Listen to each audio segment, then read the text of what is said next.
Welcome back. My name is Natalia. I am your dietitian.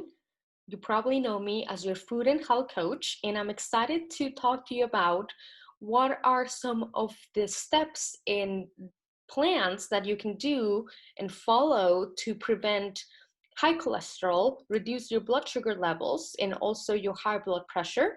Because most of you are going to the doctor at least once a year to get your yearly blood work checked. So, we have been talking about the cardiometabolic food plan, and I'll show you what that means and how you can implement this so that you can eat foods that are delicious and so that you can enjoy life. So let's talk about some of those components and how this can fit your life. So you're probably wondering, what can I eat to prevent my risk of my cholesterol continuing to go high, or from having an episode of high blood pressure, or from having to put on medication because of my high blood sugar. So all those conditions that I just named are linked to inflammation. So we want to decrease inflammation by doing a few different things and also eating a few different ways and foods. So let's talk about what these are. The cardiometabolic food plan is a plan that is usually high in fiber and also low in sugars. I'm not saying sugar is forbidden, but we're just really careful and we really fit it in just right so that it works for you and so that you see results in your weight and also in your blood work in case you go back in 3 months or 6 months and have these rechecked. So we have been talking about the Mediterranean approach and how that can fit your plan and also help reverse some of those conditions that I just mentioned. So you are probably familiar with the Mediterranean diet, the vegan diet, and the paleo diet. So let me tell you what's been proven by lots of studies. And this was considering taking these three approaches, the Mediterranean, the vegan, and the paleo.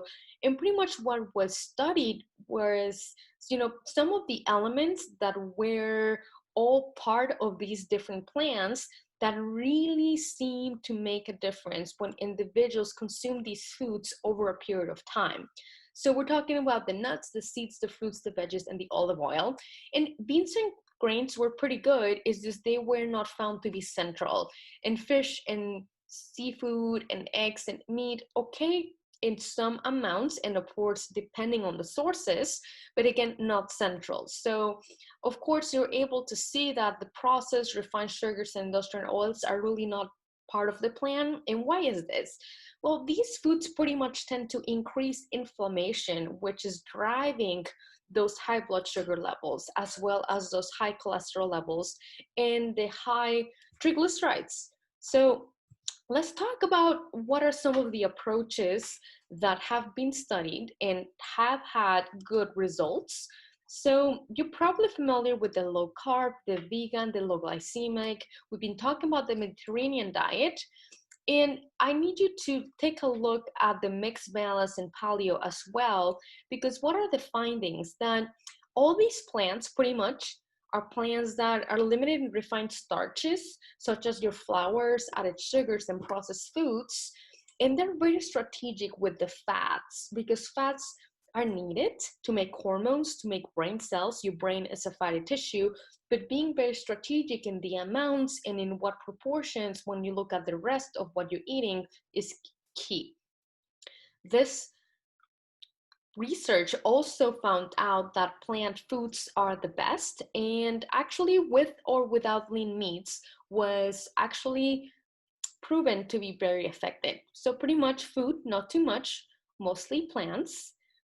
So if you don't know how to implement this, I'm happy to talk to you about how we can make this work for you and your family. Maybe you're cooking for 4 kids and your husband, and you don't know how to do this. And maybe there's picky individuals in your household. So, as a dietitian and having worked with several people for many, many years, we can really tweak things around so that it works for you and that you can really turn things around with your health and your blood work.